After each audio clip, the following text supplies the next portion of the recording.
Kenapa orang kaya memiliki satu kepedulian kekhawatiran tanpa Tuhan? Dan kenapa makin kaya justru makin berpikir kaya dan akhirnya dia menjebak diri sendiri dalam kekhawatiran yang berlebihan?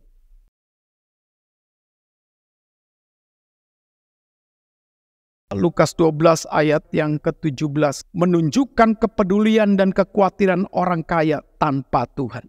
Nah, di sini kita bisa melihat, saudara, kepeduliannya hanya kepada harta dan dirinya sendiri. Apa artinya? Orang kaya, jikalau pikirannya sudah digelapkan dengan mamon, hatinya dipenuhi dengan kepuasan mamon, seluruh tindakannya dihantui dengan kereta keuntungan dalam seluruh pergerakan hidupnya, maka harta itu menjadi satu Tuhan yang baru dalam hidupnya.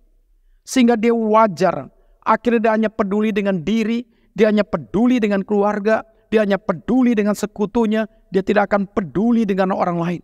Nah, di dalam bagian inilah, saudara, manusia hidup memiliki martabat kepedulian. Jikalau manusia hidup tidak punya martabat kepedulian, engkau egois.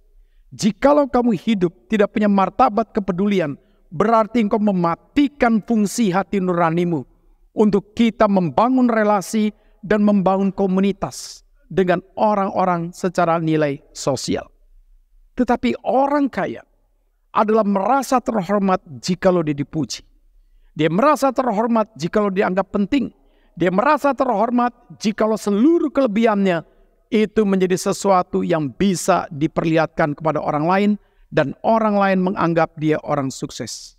Tapi justru kita diajarkan, jangan tonjolkan hartamu kepada orang lain.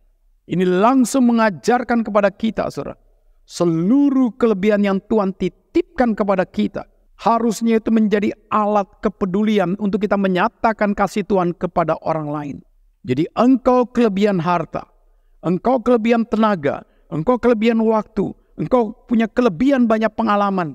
Melalui kelebihan-kelebihanmu itulah bagaimana kau berpikir bisa menjadi berkat kau bagi orang lain. Akhirnya orang lain itu melihat Kristus dan Kristus dipermuliakan.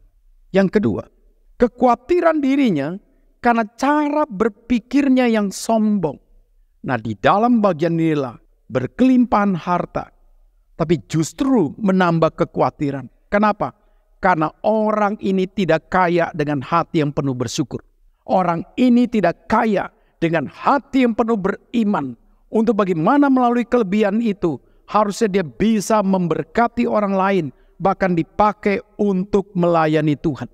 Sehingga di dalam bagian inilah, kadang-kadang saudara, waktu engkau khawatir yang berlebihan, waktu engkau punya keresahan yang berlebihan, ternyata di situ baru tahu, engkau tidak melibatkan Tuhan. Maka Tuhan Yesus dalam khotbah di bukit, dia juga berkali-kali mengatakan, ada khawatir tanpa iman, itu dosa. Khawatir tanpa percaya pemeliharaan Tuhan, itu dosa. Dan kekhawatiran kita, saudara, kadang-kadang itu karena kelebihan cara berpikir kita yang tidak disertai oleh iman. Yang dimana tidak percaya akan pemeliharaan Tuhan.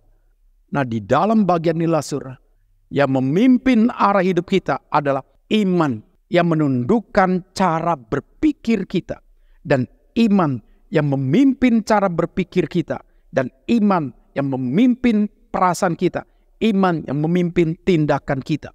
Mau dibawa kemana seluruh kehidupan kita di depan. Maka di dalam bagian inilah, saudara, jangan sombong dengan pikiran kita. Jangan sombong dengan pengalaman kita. Jangan sombong dengan kelebihan kita. Ada Tuhan penentu kehidupan kita. Disitulah kita harus menangkap apa yang mau Tuhan perbuat untuk hidup saya, keluarga, dan seluruh masa depan untuk memuliakan Tuhan melalui usaha dan yang lain-lain.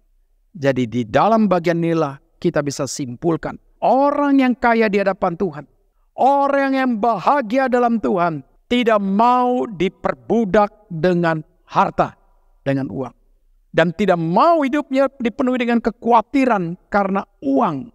Karena hidupnya penuh dengan syukur. Dan bagaimana menikmati pemeliharaan Tuhan dengan iman.